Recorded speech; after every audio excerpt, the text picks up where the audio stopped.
Welcome to மைதிலிஸ் kitchen. பாவக்காய் வறுவல் எப்படி பண்ணுறதுன்னு பார்க்கலாம் வாங்க. பாவக்காய் வறுவல் பண்ணலாம், எப்படி பண்ணலான்னு பார்க்கலாம் வாங்க. அதுக்கான பொருட்களாக இருக்கு வாங்க. பெரிய பெரிய பாவக்காயாக ஒரு 3 பாவக்காய் நறுக்கி போட்டிருக்கேன். வெள்ளையாக வெந்நீர் வச்சு உப்பு போட்டு ஊற்றி அரை மணி நேரம் ஊறிடுச்சு. ஊற வச்சுருக்கேன். 1 கப்பு நெல்லிக்காய் அளவு எடுத்து கரைச்சி வச்சுருக்கேன் புளி தண்ணி. பெருங்காய பவுடரு 1/2 ஸ்பூன் வச்சுருக்கேன். 2 ஸ்பூன் சாம்பார் பொடி வச்சுருக்கேன். உப்பு தேவையான அளவு. வெல்லம் ஒரு அரை கட்டி வெல்லம் வச்சுருக்கேன். 1 ஸ்பூன் வரமிளகா பொடி. எப்படி பண்ணுறதுன்னு பார்க்கலாம் வாங்க. முதல்ல அடுப்பு பற்ற வச்சு எண்ணெய் காய வச்சுக்கலாம். எண்ணெய் காஞ்சிட்டு இப்போ எப்படி பண்ணுறதுன்னு பார்க்கலாம் வாங்க.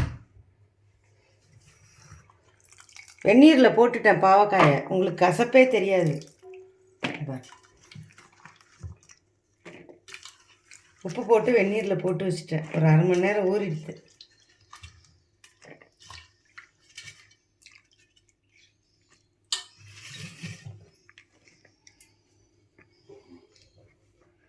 இந்த சாம்பார் பொடி இதிலே போட்டுக்கிறேன். தேவையான அளவு உப்பு,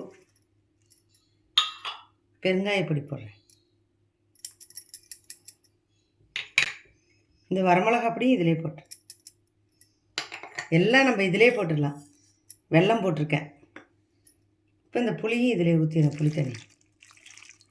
இது ரொம்ப ஈஸி, நல்லாவும் இருக்கும்.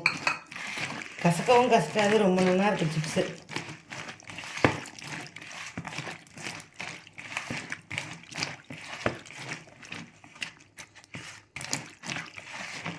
இது ஒரு 5 நிமிஷம் ஊறுறதுக்குள்ளே எண்ணெய் காஞ்சிடும். நம்ம எப்படி பண்ணுறதுன்னு பார்க்கலாம். இப்போ எண்ணெய் நல்லா காஞ்சிடுத்து. நல்லா புழிஞ்சிட்டு இதில் ஊறியிருக்கோம். 10 நிமிஷம் ஊற வச்சா போகிறோம், அதுக்கு மேலே வேண்டாம். இதை பாருங்க, போடுறப்ப கொஞ்சம் சிதுவாக இருக்கும், அப்புறம் போட்டால் சரியாக போயிடும்.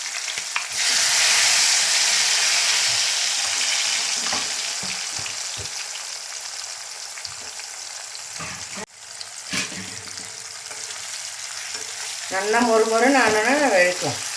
நல்லா வேகட்டும், எண்ணெயிலேயே வேகட்டும். ரொம்ப நல்லாயிருக்கும். இது பண்ணி பார்த்துட்டு கமெண்ட் பண்ணுங்க எல்லோரும். இந்த சிப்ஸு சூப்பராக இருக்கும், பாவக்காய் சிப்ஸு.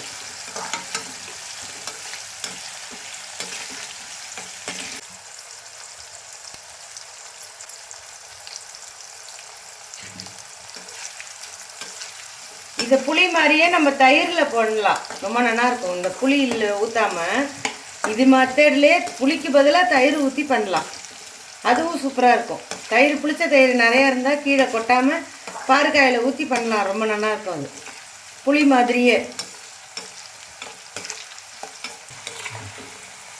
இன்னும் கொஞ்சம் நேரம் ஆகணும், ஒரு 5 நிமிஷம் வெந்துடும். எடுத்துடலாம், மொறுன்னு ஆகிடும். வேக்காடு வந்துடுச்சு. இன்னும் கொஞ்சம் நேரம் எண்ணெயில் போடுற நேரம் ஒரு 10 நிமிஷம் ஆகிடும். 10 நிமிஷம் தான், அதுக்கு மேலே பொரிச்சிடலாம், சட்னி பொரிச்சிடலாம். வெந்நீரில் போட்டுட்டிங்கன்னா கசக்கவே கசக்காது. பாவக்காய் பிட்லே பண்ணுறதுக்கும் நம்ம வெந்நீரில் போட்டுட்டு பண்ணுங்க, ரொம்ப நல்லாயிருக்கும்.